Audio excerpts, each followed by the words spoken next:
Welcome back, everybody, to the final part of our morning session here on the Banco Sabadell stage at 4 years from now, 2023. And it's time to learn about the story of an inspiring startup that has challenged traditional banking models across Europe to create a disruptive fintech solution that simplifies banking for small businesses and for freelancers alike. So please welcome to the stage for this session, co-founder and president of Qonto, Steve Anavi, and our moderator, editor-at-large at TechCrunch, Mike Butcher.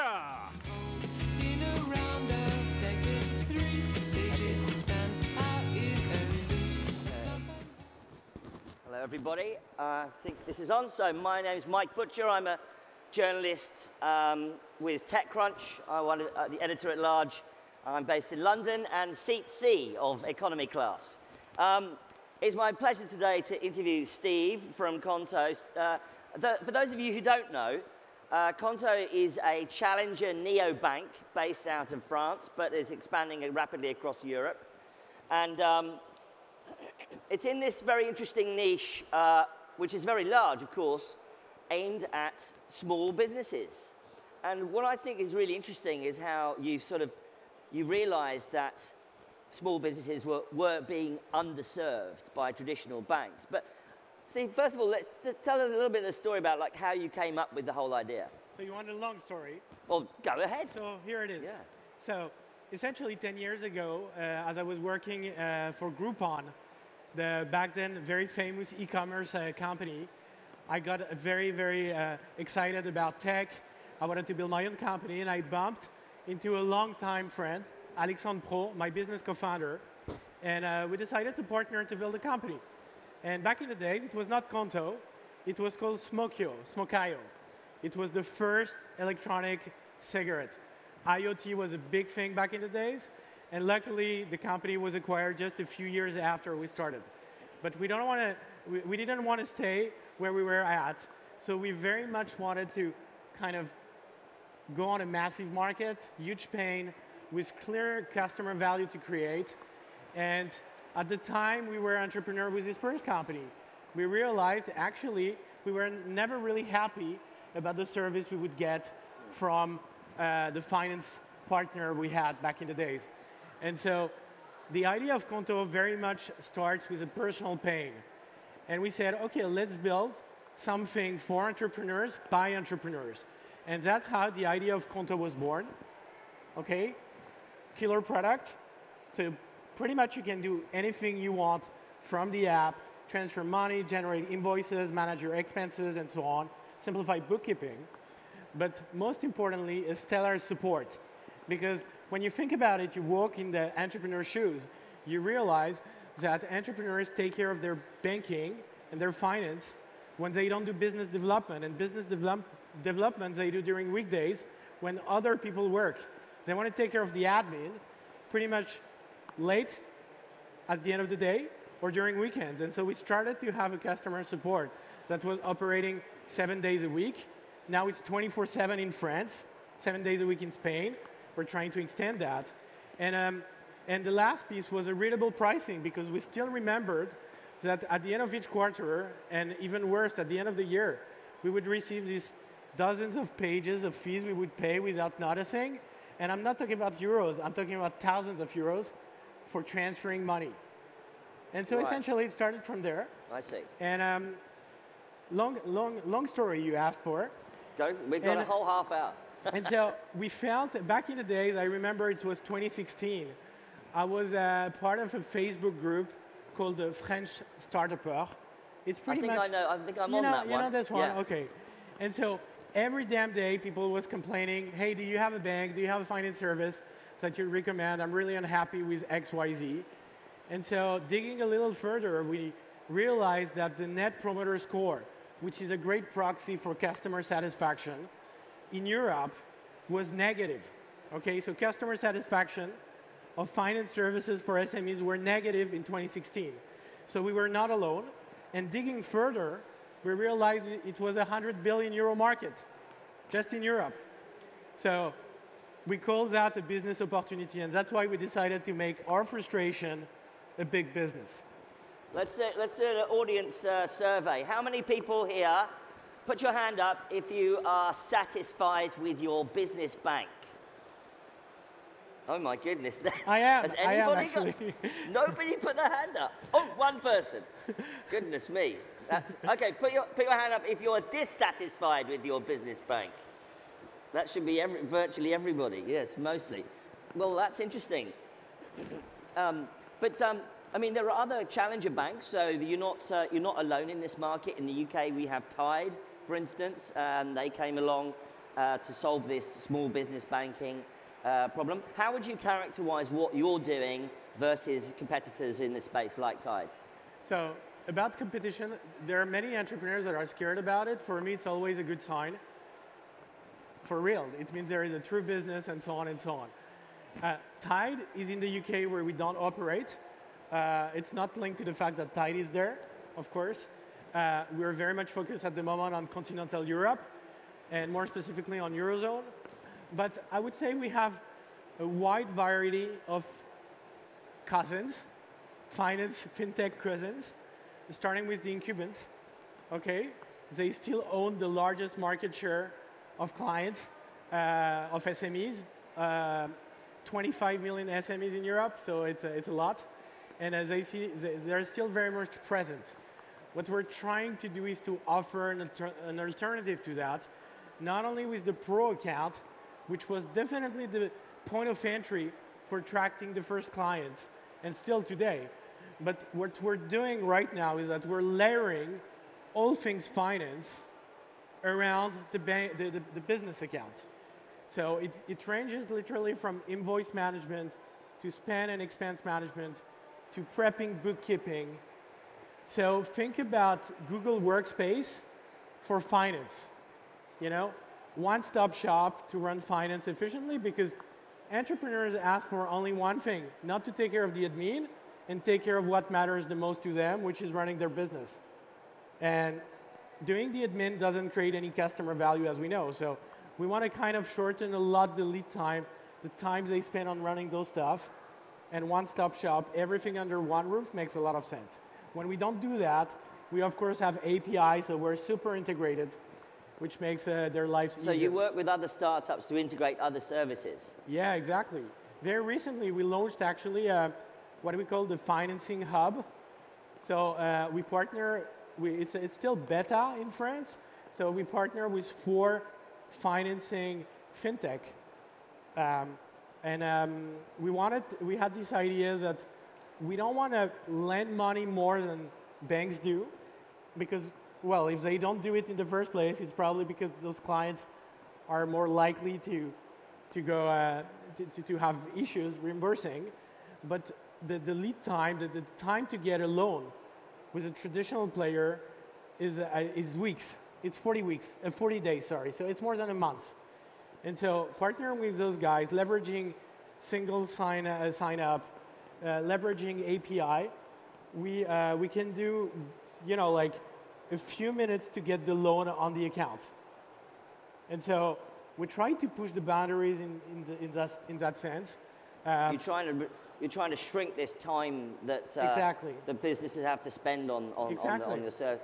And what I'd like to know is, I mean, there's no such thing as an overnight success in startups. It always looks like, bang, you arrive and it was no work at all. But what's your sort of personal journey? Like, when you came out of university, college, where did you go first? Did you go into a regular job? Were you an entrepreneur to begin with? Tell us more about your personal story. So, personal story, I'm an engineer by training. Right. So, but I'm not a software engineer. I'm a microtechnical engineer, which means that I did my internship in factories. So I love factories. Right. Okay? Microchip factories and stuff. And so I eventually, down the line, I did a business school too. I needed to be a good balance between geeky and business person.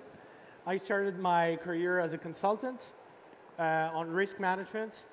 I joined Groupon, as I mentioned. I stayed there for a year.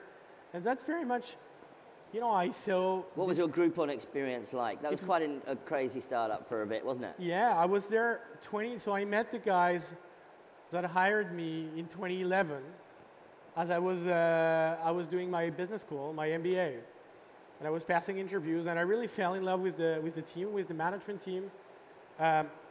This energy, this book smart, but also street smart, this culture of getting things done. This sort of hustle culture. Yeah, of ownership. You know, if you think about it, you can do it. Just prove you're right, and we'll give you budget. This kind of mini seed round within the companies that I really loved. I worked with very smart people, and honestly, after 1 year, I wanted to create that for myself. And luckily, I bumped into my buddy Alex from high school, and we haven't seen each other in 10 years, and we bumped into each other at a party, and with a few gin and tonic, of course. And we're like, what do you do?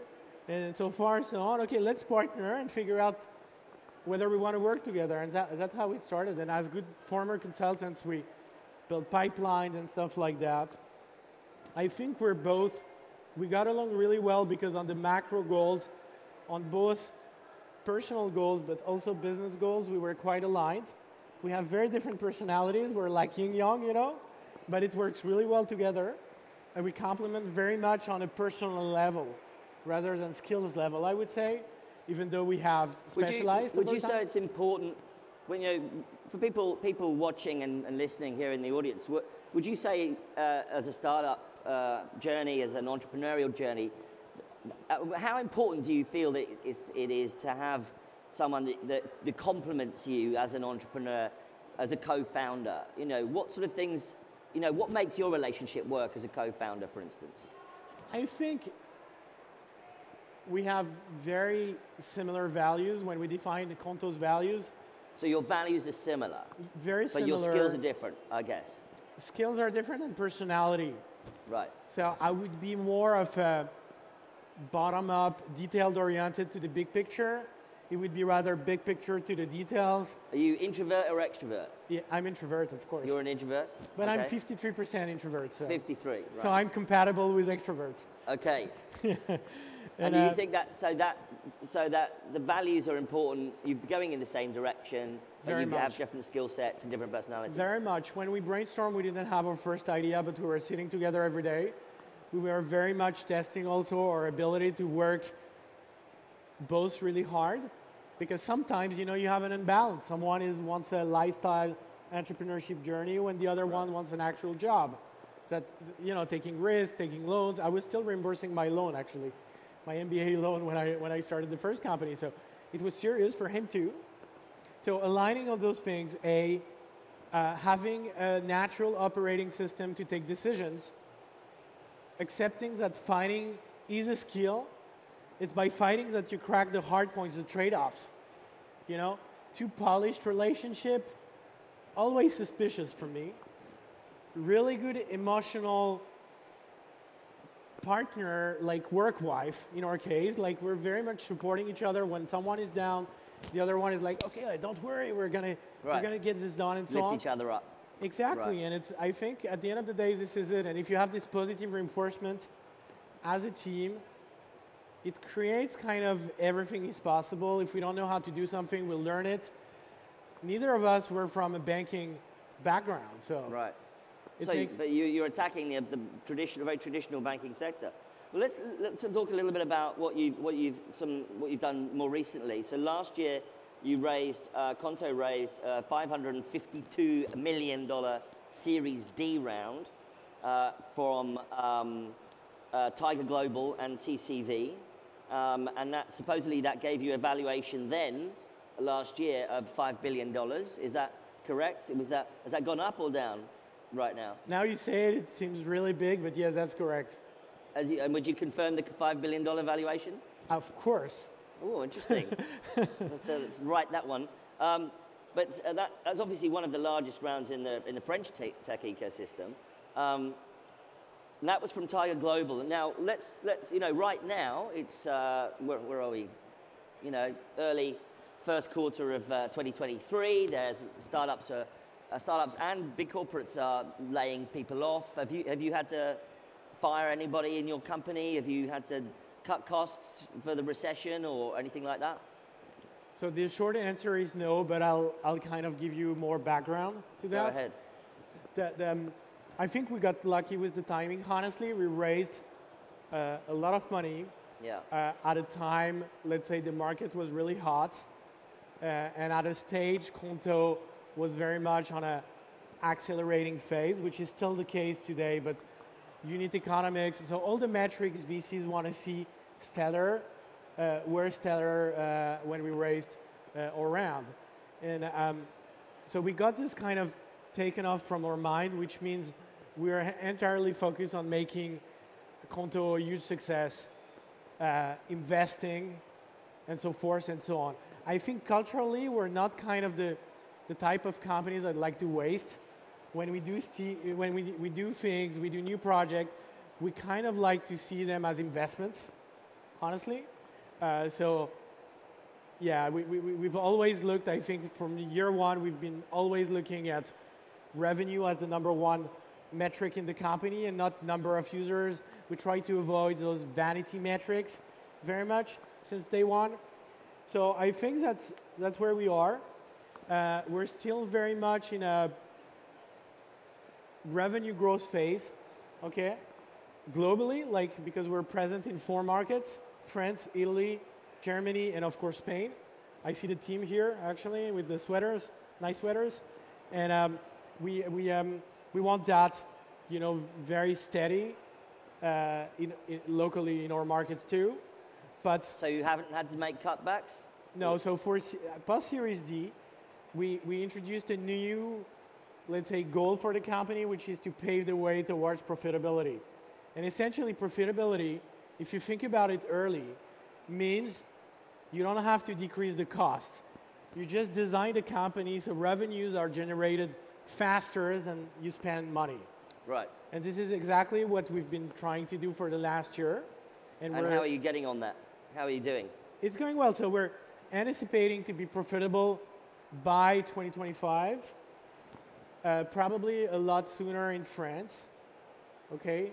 And no, like it looks green so far, so we're getting to that. In that and to your question, sorry, we're lucky we don't have to lay off. Many companies had to lay off recently. We're actually hiring 300, 400 people this year, so. Are you hiring amount of the big tech companies who are laying people off? Yeah, we used to do that, and we're still doing it. Yeah. So. And that's a 2-year window. Do you anticipate raising another round in that 2 years? I don't think it's something we don't discuss internally, honestly. Right now, we're very much focused on growing the business, making it meaningful. We have 350,000 business customers in the 4 markets where we operate. And by 2025, we really want to push it to 1 million. So 1 million over 25 million in Europe, it starts to be pretty substantial. Also, when you think that SMEs is not just a random type of segment. It's, you know, we're always thinking it's 50% of GDP, 2/3 of employment, finance management, banking is like a compass for any entrepreneur to run their business. It's Gmail, Slack, bank account. Was I paid? Do I need to pay? And it's very much a useful tool. And yeah, we really feel our mission, honestly. So you've emerged from the French tech ecosystem, which I think has got, I mean, in a way, actually, it's quite interesting because the French tech ecosystem has a sort of interesting branding in its own right. You know, there's La French Tech, and there's, I mean, in a way that I think that the UK doesn't really have, or even Germany, I don't think, because it seems to be, you know, they're based around, you know, you think about London startups, but you don't necessarily think about UK. But I remember going to you know, hanging around in Paris, you know, 15, 20 years ago, going to, you know, meetups, startup meetups in very early days, La Cantine, for instance, cafe. And I think it was interesting how the French ecosystem kind of really kind of put the pedal to the metal, as it were, in the last 5-10 years. What do you think kind of energized French entrepreneurship over the last few years? Was there anything, did something in the water change, or what happened? Yeah, it's a combination of several things, and a chicken and egg relationship between those things. Yeah. So in the first place, we had, so actually it's fun you're talking about the French Tech because it's actually 10 years anniversary of the French Tech. Yeah. And they've done a lot from French Tech Visa to simplify the process to bring talents from abroad to the Next 40, which is the tech company index, which allows to give more highlights and more of a spotlight towards innovation and companies that are successfully growing. You have a lot of those things that are very much impulsed by government, but also more technical ones, like flat tax that you've been having in the UK for a while is a relatively new thing. It's less than 10 years old.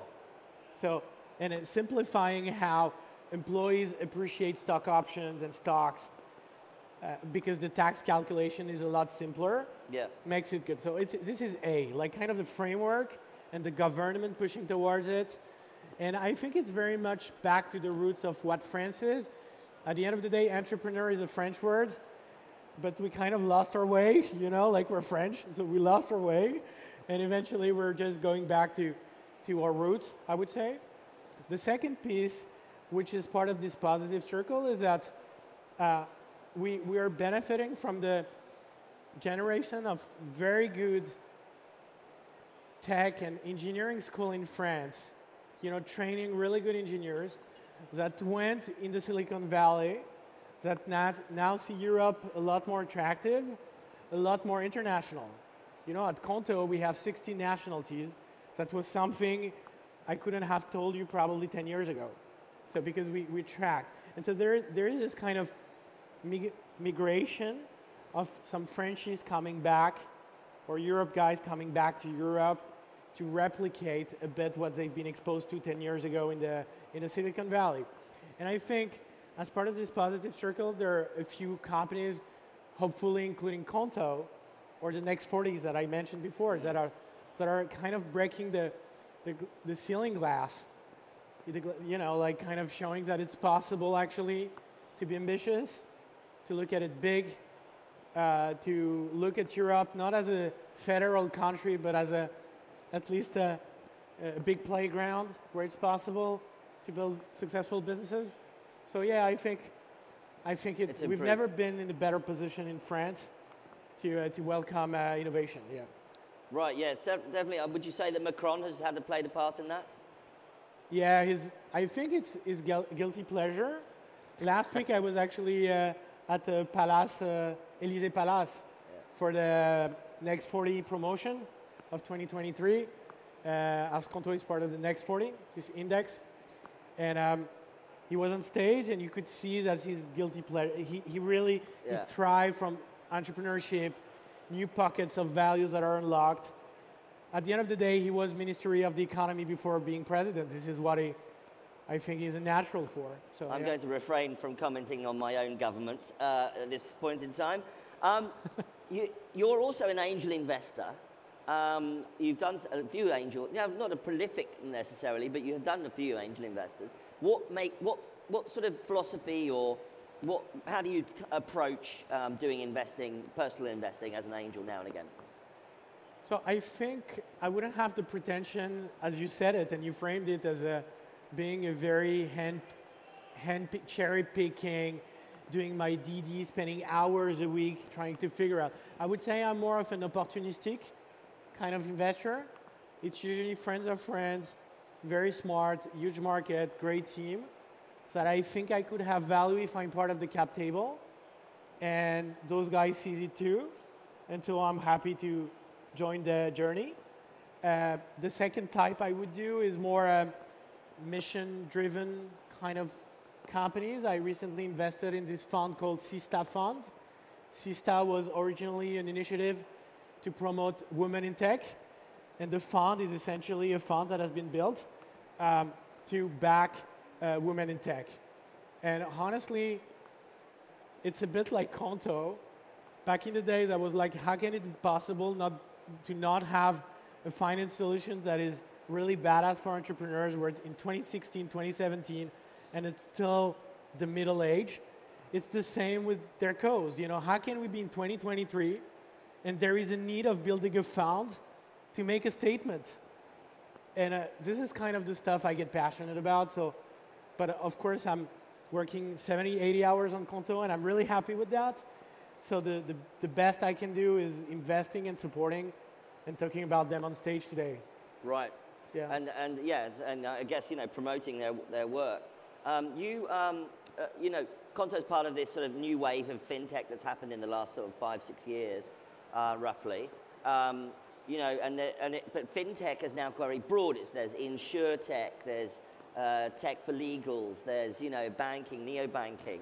I mean, is there any limits to how fintech can expand in the next few years? Are you optimistic, or do you think there are still niches waiting to be discovered by fintech startups, or do you think that a lot of the niches have been covered so far? I think fintech, insurtech, always were around. IDN, Stripe, PayPal, those guys were around before we even had this word fintech, I think. Correct me if I'm wrong. So I think it got branded, and it got through kind of a hype 5 years ago. Yeah. But the statement is that the world needs a modernized infrastructure to support tools invented by man for man, which are essentially commodities. I shouldn't say that for Qonto, but we want companies to, if your passion is to design clothes, you should be focusing on launching your brand and sparking joy with clothes. You're not taking care of finding a good insurance for your employee or running your finance with 20 SaaS or finance or banks and so on. So I think it's literally unlimited. It's been always around. Now it's branded differently. That's just it. Maybe there was a big hype 1 or 2 years ago. They're new, but the market size when it comes to fintech is still very much the same. Very fat in 100 billions of euros just for Europe, and still a lot of friction in the customer journey. So we see huge willingness to pay to get value of speed, of features, enablers of other businesses and stuff like that. And we don't see it stopping in the short or mid-term. You guys, you're in four countries right now. Do you think do you envisage launching in the UK at all? Do you envisage launching in the US? So at this stage of the growth, we're very much focused on the 4 markets where we operate. The 4 markets represent 50 million SMEs, over the 25 million in Europe. So it's literally 65% of the market. We are very much focused on Europe. Qonto, I don't know if you know, means account in Esperanto. So from day one, it was very much Europe focused. Before we had Qonto.com, it was Qonto.eu. So very much Europe. I studied abroad. I didn't mention in my long story about my background, but I studied in Europe, also in Asia, but I'm very much European. My wife is German, Belgium. It's very much that. We're Europe believers. And we are allowed it to be when it comes to business because the market is huge here. So UK is not part of the plan in the next 12, 18 months. We never know. We should say we never know. You have a competitor in Tide there, for instance. Tide is at UK. That's fine. Potentially. That's fine. It's good. It's good. Yeah. And US, I would say, is a relationship towards money is a bit different. Relationship towards credit is a bit different. Technically, it requires to develop very different payment schemes too in the back end, which doesn't make it obvious culturally. Like there are a lot of, at this stage, we would qualify it as a defocus. Right. Because it seems like we've just scratched the surface here in Europe.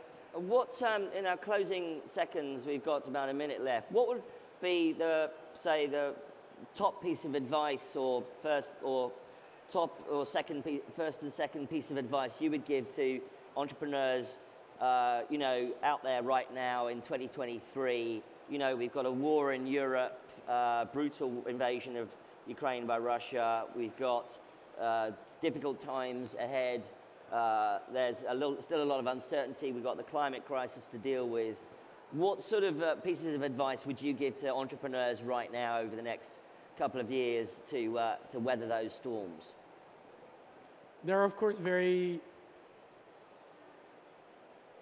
think it's a good time to be an entrepreneur? Yeah, it is a good time. So the topics you raised as examples are, of course, there are people behind. So I don't want to sound like very cold, but the Chinese people have a word for that. They have weiji. Weiji means opportunity and risk. So when there is instability, that's also where you could find, you can trigger innovation. You can come up with the solutions that actually can solve big pains. And we've seen that. Innovation is also creating a channel on Telegram to help migrants come, refugees come faster and stuff like that. So I'm saying it's a great time.